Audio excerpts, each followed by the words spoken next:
Pour démarrer, je vous propose de chercher le point commun entre ces trois images. Attends, là c'est mieux.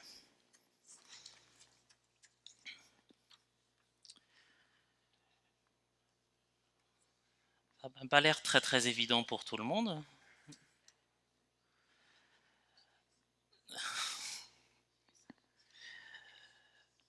Non, je vous piège un peu. En fait, ça résulte de trois tendances différentes à trois époques différentes. La première, est-ce que vous vous souvenez de cette fameuse coupe, la coupe mulet, portée par un certain nombre d'acteurs, de stars, de David Bowie à Mel Gibson, André Agassi et Richard Dean Anderson alias MacGyver, que vous voyez à l'écran. Même les footballeurs s'y étaient mis. Ça a été une grosse mode. On voit plus trop aujourd'hui, mais à tel point que tout le monde voulait cette coupe-là à l'époque. Mais si c'était pas votre cas, peut-être que vous aviez la coupe au bol, on ne sait pas. Allez, deuxième image, le jean baggy, une tendance dans les années 90. Tous les jeunes voulaient avoir ça. C'était tellement pratique. Grand pantalon, large. Mais peut-être que vous, votre truc, c'était peut-être les pantalons troués. Grosse mode, on voulait tous ça aussi. Dernière image, une tendance food de, de l'année dernière qui se poursuit encore aujourd'hui, la fameuse tablette de chocolat Dubaï, vous en avez peut-être entendu parler. Cette tablette de chocolat au lait fourrée de pistaches et de cheveux d'ange. À tel point que aujourd'hui les supermarchés veulent leur version, les 100 grammes à plus de 10 euros, pour ceux qui veulent, on ne sait jamais. Si tout le monde le fait, si les stars le font, nous on a envie de le faire, et on voit de quelle manière nous sommes influencés, de quelle manière une culture même peut changer par rapport à notre environnement, par rapport à ce que les médias peuvent nous montrer, ce que notre entourage peut nous montrer. On voit l'importance de l'influence de notre environnement, de nos collègues de travail, de nos camarades de classe. Si tout le monde le fait, peut-être c'est une bonne chose, on devrait faire pareil. En tant qu'enfant de Dieu, on essaie de suivre ce que la parole de Dieu nous dit. Et la Bible nous dit que le monde est brisé par le péché, que l'homme ne peut pas se sauver lui-même. Mais si le monde est brisé par le péché, alors peut-être qu'il faudrait fuir ce monde en tant qu'enfant de Dieu. On ne devrait pas se laisser influencer par le monde. Déjà, le péché est en nous, fait partie de notre nature, compliqué de le fuir. Et même, Jésus dira en Jean 17, verset 15, je ne te prie pas de les ôter du monde, mais de les garder du malin. Alors, notre ambition, notre mission est de rester dans le monde. Mais alors, comment vivre dans ce monde en tant qu'enfant de Dieu et rayonner et ne pas se laisser influencer par le monde, porter ses yeux vers l'essentiel et ne pas se laisser forcément endormir, divertir hors de la parole de Dieu. Aujourd'hui, nous poursuivons notre série sur l'épître de Paul aux Colossiens. On a vu dans tout ce parcours, on est dans la partie un peu plus pratique de l'épître, du chapitre 3 au chapitre 4, et nous avons vu comment puiser notre force en Christ, et cela dans nos relations, dans nos familles, mais également dans la partie au niveau du travail. Et aujourd'hui, nous allons voir comment nous pouvons manifester cette influence de Christ dans nos vies par la prière et comment, par notre témoignage, nous pouvons rayonner de sa gloire dans le monde. Je vous propose de faire la lecture en Colossiens chapitre 4, versets 2 à 6.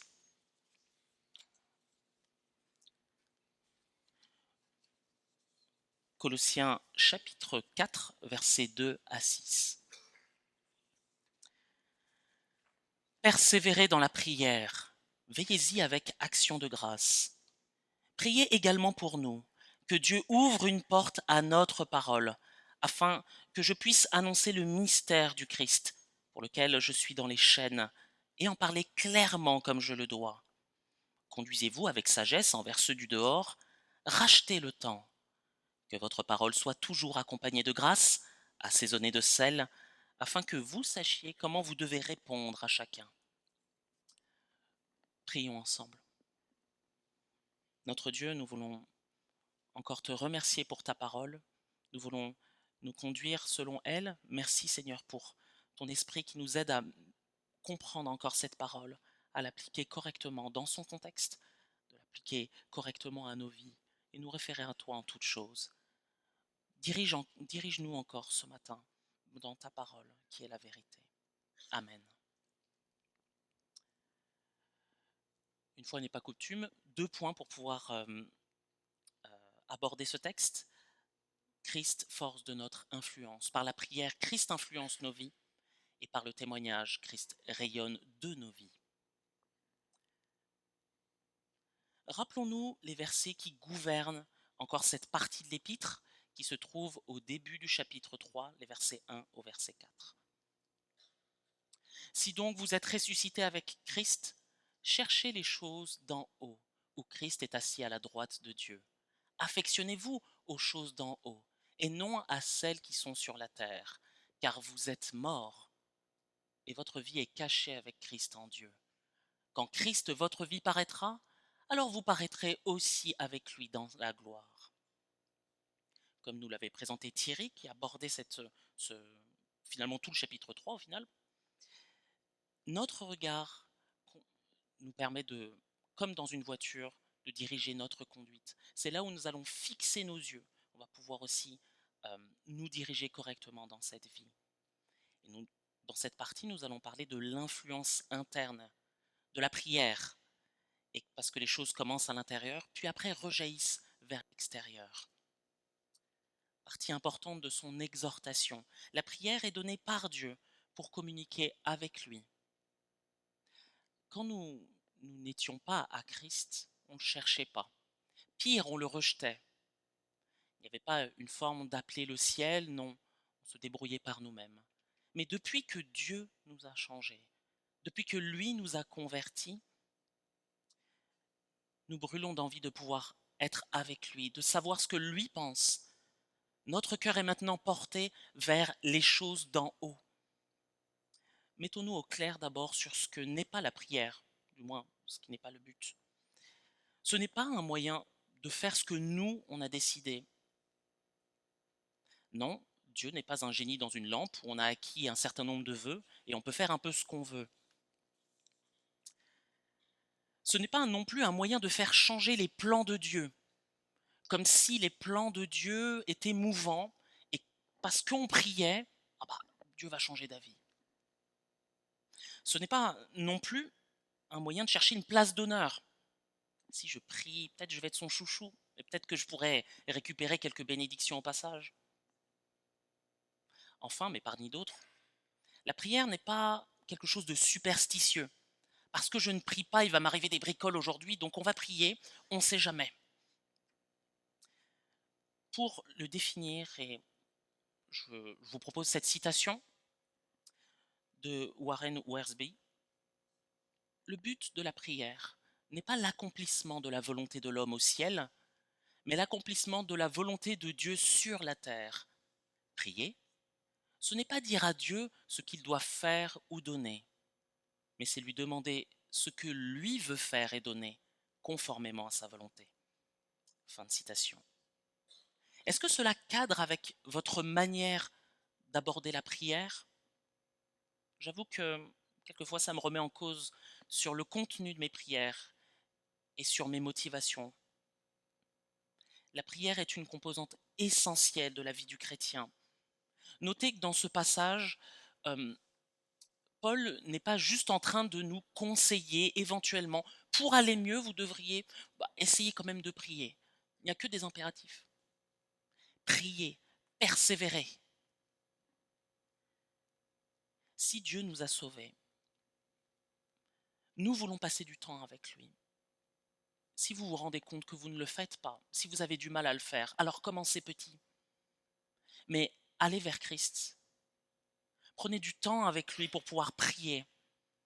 Ouvrez la parole qui contient plein de prières. Oh, ce ne sont pas des formules magiques, mais c'est un moyen de pouvoir comprendre la volonté de Dieu, de savoir qu'est-ce qu'il veut réellement dans nos vies, qu'est-ce qu'il veut pour le monde, et qu'on puisse encore prier selon sa volonté.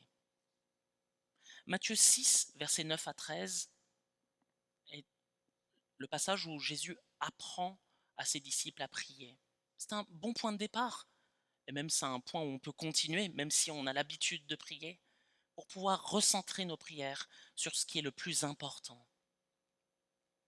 Est-ce que nos prières individuelles et nos prières collectives en Église, Paul s'adresse aux Colossiens et donc à une Église, est-ce que ces prières ont pour but la gloire de Dieu? Que sa volonté soit faite sur terre, dans nos cœurs, comme au ciel?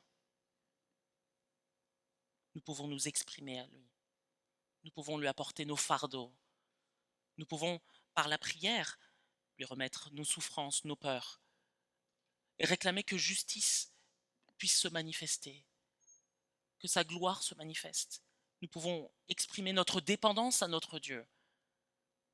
Nous pouvons lui demander pardon, lui demander qu'il nous touche, qu'il nous change. Et quand on voit l'horreur du péché dans nos vies, qu'il puisse intervenir et agir. Paul caractérise la prière dans ce passage-là. Et premièrement, il demande de prier de manière persévérante. L'idée ici, c'est que ça ne soit pas une prière occasionnelle, une petite bénédiction par-ci par-là, mais plutôt quelque chose de constant, d'intense même. Et cela demande une certaine discipline. On n'aime peut-être pas forcément trop le côté discipline, et on a des vies bien remplies. Moi le premier. L'imprévu s'invite, on n'est déjà pas assez content. Et en plus, il faudrait prendre du temps pour prier. On a l'impression que peut-être que c'est du temps de perdu. Et bien au contraire. Si la prière ne change pas les plans de Dieu, ce n'est pas son objectif. Si même la prière, ce n'est pas demander à Dieu d'agir comme nous on le voudrait, selon notre désir, peut-être notre volonté pécheresse, alors c'est que la prière façonne nos cœurs. Elle nous permet de pouvoir dépendre plus de Dieu, lui exprimer notre reconnaissance, lui demander d'agir selon sa volonté. Le but est que nous soyons plus en plus accrochés à notre Seigneur, parce que nous sommes au bénéfice d'un Dieu grand et d'un Dieu souverain, qui dès la fondation du monde, bien avant, avait déjà tout conçu en avance pour racheter ses enfants. 1 Thessaloniciens 5, verset 17 nous dit « Priez sans cesse ». Compliqué quelquefois à l'appréhender dans nos vies. Comment on fait pour prier sans cesse? Doit-on tout arrêter dans nos vies? Juste s'asseoir à prier en permanence? Ici, il s'agit plutôt d'une question d'attitude de cœur. D'avoir cette connexion en permanence. Oui, de sanctuariser des temps pour prier notre Dieu, mais aussi d'avoir le réflexe de toujours le mettre en premier, de le prier pour telle ou telle situation. Je remercie Dieu de la manière dont il a conduit ce culte ce matin, où si on voit une situation, on a décidé de prier et de se dire, prenons le temps de prier là maintenant tout de suite et de le faire pour ceux qui se perdent. Jésus enseigna 2 paraboles particulières pour enseigner qu'il fallait prier et ne pas se relâcher, en Luc 18 et en Luc 11. Notre Dieu honore la persévérance de nos prières, parce que par là, nous lui rendons d'autant grâce. On lui permet qu'il puisse rayonner de sa gloire dans nos vies. Plus nous persévérons, plus sa gloire est montrée, plus nous montrons que nous dépendons de lui. Il se plaît à répondre, à manifester son salut, son amour, selon son plan. Mais la prière s'exprime également de manière vigilante. Jésus, au jardin de Gethsémané, juste avant qu'il soit arrêté, en Matthieu 26, versets 40 à 41, nous dit « Et il vint vers les disciples, qu'il trouva endormis. Et il dit à Pierre, « Vous n'avez donc pu veiller 1 heure avec moi? Veillez et priez, afin que vous ne tombiez pas dans la tentation. L'esprit est bien disposé, mais la chair est faible. » Alors, prier en dormant, c'est dur. Je ne sais pas si vous avez déjà essayé, c'est compliqué. Mais de manière plus large, nous avons besoin d'être vigilants pour que notre prière fervente puisse se concentrer sur ce qui est le plus important, pour ne pas se tromper de combat. Nous n'avons pas à lutter contre la chair et le sang, mais contre les principautés, les dominations, ce qui contrôle encore ce monde, pour pouvoir prier pour les bonnes choses selon la volonté de Dieu, en faveur de diverses situations. Éphésiens 6, 18 nous dit « Faites en tout temps par l'Esprit toutes sortes de prières et de supplications. Veillez à cela avec une entière persévérance et priez pour tous les saints. » Soyons vigilants dans notre manière de prier, toujours à nous concentrer sur les bons combats. Pourquoi dans nos vies, quelquefois, on nous soumet des sujets de prière et on dit « ouais, on va prier ». Et finalement, on oublie. On n'est pas alerte pour pouvoir le faire. Ce matin, ça a été une manière de le faire en priant immédiatement. Mais nous espérons avoir cette semaine aussi encore cette pensée de prier pour ceux qui se perdent, de prier pour notre voisinage, de prier pour tous nos environnements, nos collègues, nos amis. Ça passe par cela pour que notre attitude d'abord soit changée. Pourquoi dans nos vies, quelquefois, quand une situation arrive, notre réflexe n'est pas de prier. Et je le dis quelquefois, je m'inquiète en premier, ou je cherche tout de suite une solution. On est tout de suite dans l'action, beaucoup moins dans la prière. Oh, pas pour que ça soit quelque chose de magique, pour que la situation se débloque sous prétexte qu'on a prié, mais pour que nos cœurs soient tournés vers Dieu, celui qui délivre toute grâce, tout don parfait, tout cadeau, viennent d'en haut du Père des Lumières, chez lequel il n'y a ni changement, ni ombre de variation. Et notre vie de prière doit être pleine de reconnaissance. Oh, combien de fois je prie pour moi-même et je demande et je dis jamais merci derrière. Je dois être repris par là. Je ne sais pas si c'est votre cas également. Nous avons besoin de prier et de dire merci à Dieu. C'est un antidote contre un esprit bien français. Râler. On aime ça râler. On aime être pas content. Ça devient même une manière de vivre au bout d'un moment. La reconnaissance agit comme un antidote contre l'insatisfaction, contre le fait de ne pas se contenter. Nous avons besoin de dire merci à Dieu. Il y a tellement de choses pour lesquelles on doit dire merci, que ce soit pour des situations, mais pour même l'état dans lequel nous nous trouvons, que nous soyons en difficulté ou pas, le salut que Dieu nous apporte, ce changement de vie. Pour ça, on doit dire merci 1000 fois. Le dernier Nouvel An, on était chez des amis et ils avaient eu une bonne idée, je trouve. Ils avaient pris une grande frise et le but c'était que chacun puisse écrire un verset qui manifeste notre nouvelle identité en Christ. Et je trouve que c'était très bienfaisant de faire ça, de regarder après tous ces versets, de savoir dans la parole de Dieu tout ce que nous sommes maintenant en Christ, tout le travail que Dieu a fait de là où on partait. Il nous a transportés du royaume des ténèbres pour nous emmener dans le royaume de son Fils bien-aimé. Soyons reconnaissants de manière précise. Pas de manière vague, merci pour ton salut. Soyons précis dans la manière dont Dieu agit dans nos vies, pratiquement, pour toujours lui rendre gloire. Cas pratique. Paul, juste après, au verset 3 et 4, demande de prier pour lui. Alors, il dit qu'il est dans les chaînes, effectivement, il est en prison à ce moment-là, et il ne prie pas pour une sortie de prison, pour qu'il puisse être plus confortable peut-être, mais sa prière, c'est que Dieu ouvre une porte pour l'évangile. Si lui est enchaîné, la parole de Dieu, elle est libre. L'annonce de l'évangile est une priorité. Et Paul savait que seul Dieu peut ouvrir une porte, peut créer des opportunités. Et Paul savait que la chose la plus importante pour nous n'était pas peut-être un bon compte en banque, peut-être une bonne famille, une grande maison et des vacances peut-être au soleil, mais que c'était le salut, le fait que nous soyons rachetés et que nous puissions nous trouver dans la présence de Dieu quand il reviendra. Sa prière se veut précise. L'ouverture d'une porte, oui, mais pour annoncer, premièrement, annoncer le mystère de Christ. Ce n'est pas une formule mystérieuse, mais c'est juste pour dire, annoncer Jésus, que c'est lui la solution, que tout l'Ancien Testament pointe vers ce seul héros de la parole. On avait besoin de Jésus pour nos vies. Et voici le mystère qui était caché dans les temps anciens et révélé avec l'arrivée de Jésus-Christ. Deuxième chose, Paul voudrait le faire et annoncer ce mystère de manière claire et complète. C'était son ministère, son appel, et il voulait le remplir en allant jusqu'au bout. Sa préoccupation était que le message passe de manière claire. Voilà pourquoi il demande à la seule personne qui peut le fortifier dans cela, à Dieu, que Dieu l'inspire et influence ses pensées. Et c'est un défi pour nous, individuellement, mais également en tant qu'Église, de pouvoir prier comme ça, de manière précise.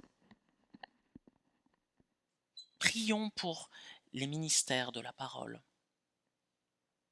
pour nos anciens et pasteurs, afin qu'ils puissent annoncer tout le conseil de Dieu, qu'ils puissent le faire droitement, que Dieu agisse dans leur vie, les garde et leur permette de proclamer sans peur la parole de Dieu.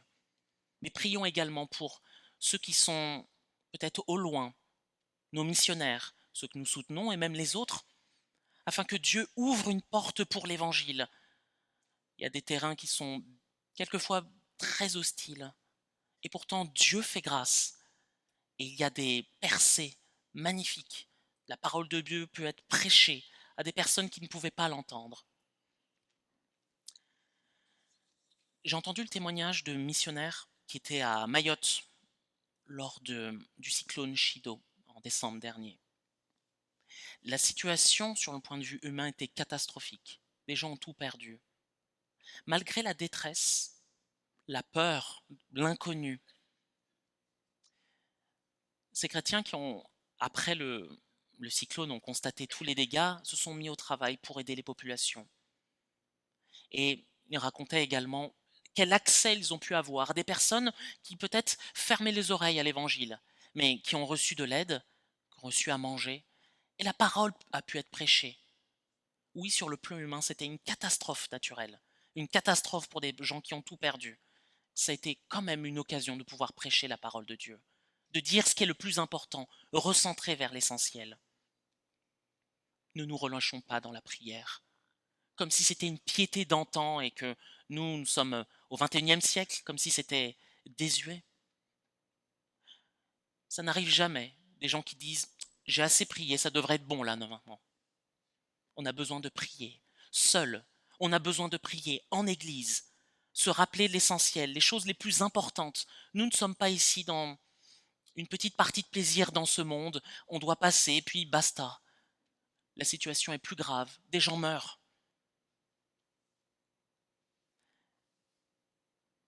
Paul nous rappelle quel est l'essentiel et de se focaliser sur cela. Que nous puissions annoncer l'évangile, le vivre dans nos vies et prier pour que Dieu change nos cœurs, afin que Christ rayonne également à l'extérieur. Et c'est la suite de ce passage du verset 5 et verset 6. La conversion que nous avons eue, si nous sommes enfants de Dieu, n'était pas simplement un ajustement, juste une petite chose à faire dans nos vies pour que ça aille mieux. C'était un bouleversement, une nouvelle naissance. Nous étions morts dans nos péchés. Dieu ne nous a pas simplement donné un petit coup de pouce, il nous a ressuscités en Christ. Et cela s'exprime dans notre comportement, la manière dont nous pouvons agir. Verset 5. Conduisez-vous avec sagesse envers ceux du dehors, rachetez le temps.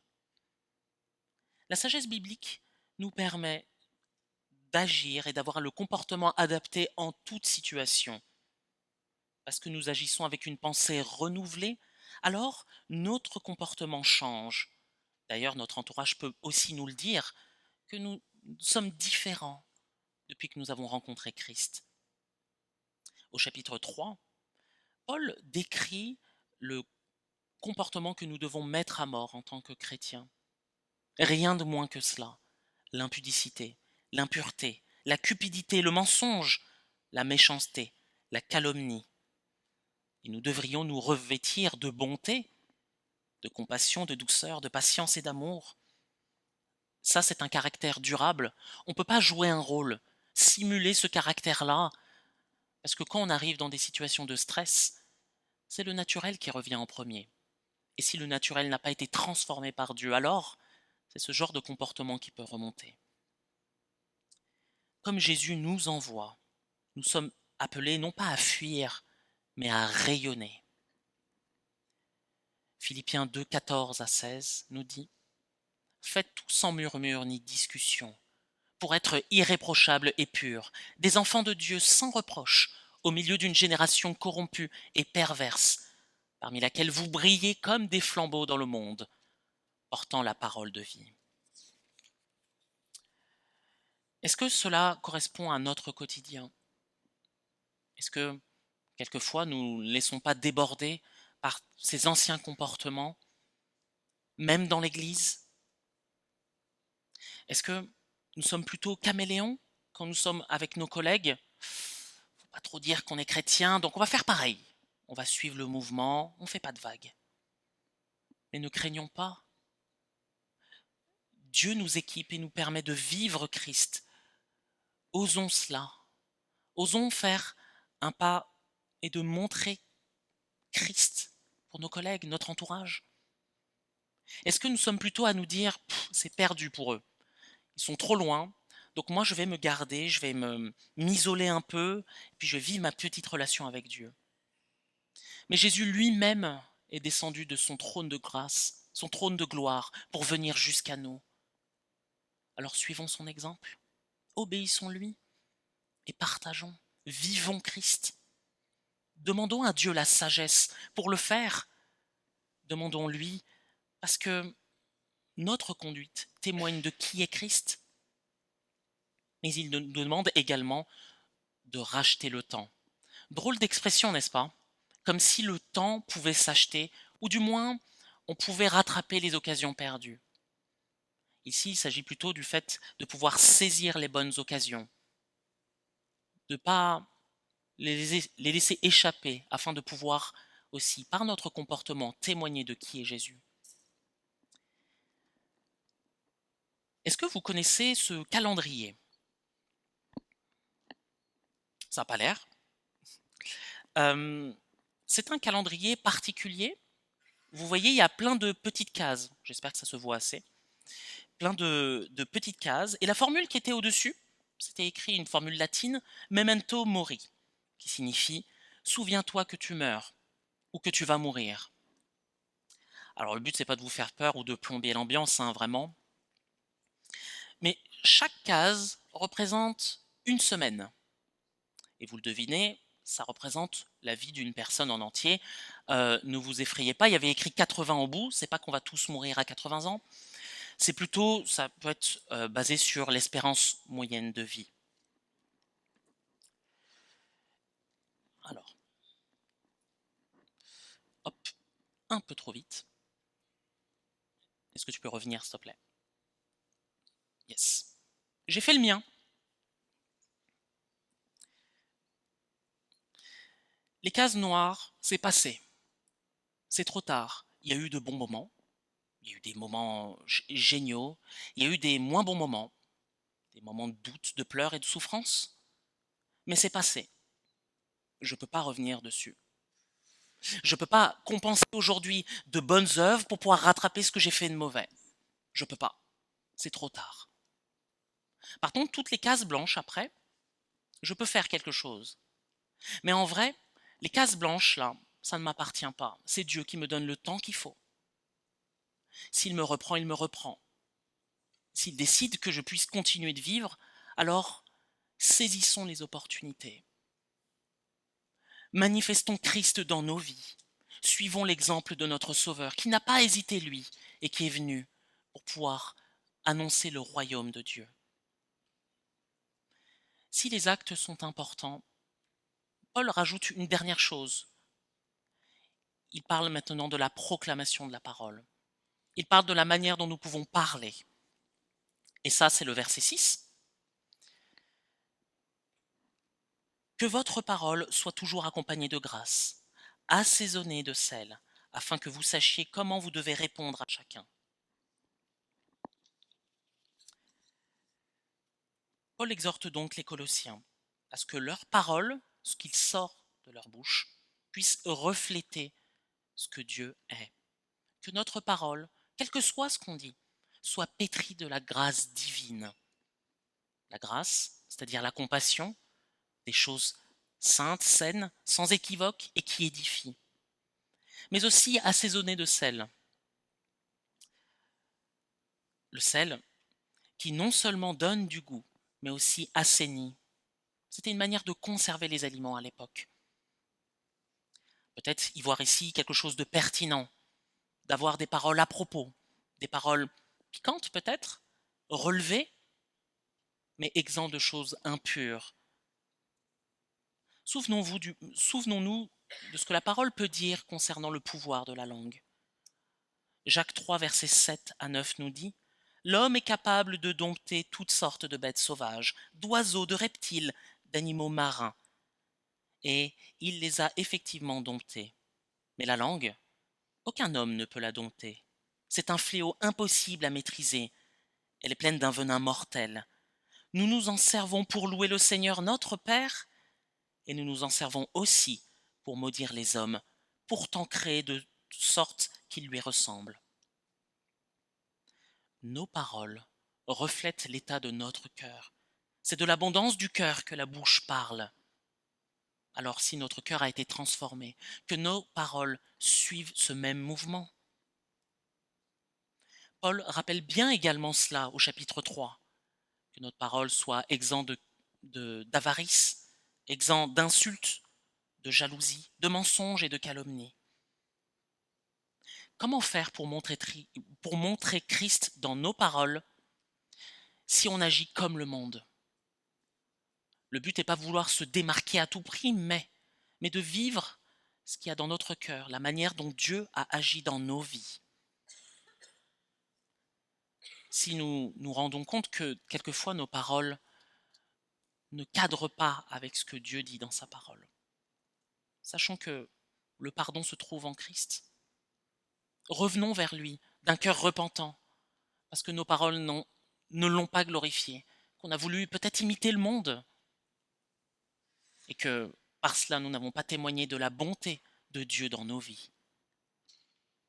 Quel est le but de pouvoir avoir cette parole de grâce assaisonnée de sel? Paul nous dit que le but est de pouvoir répondre à chacun comme il le faut. Quelquefois, nous avons besoin de sagesse, et nous pouvons le demander à Dieu, pour pouvoir répondre de notre foi. La plupart du temps, les questions peuvent être au mieux neutres, au pire hostiles. Notre foi peut être moquée, elle peut être dénigrée, ridiculisée.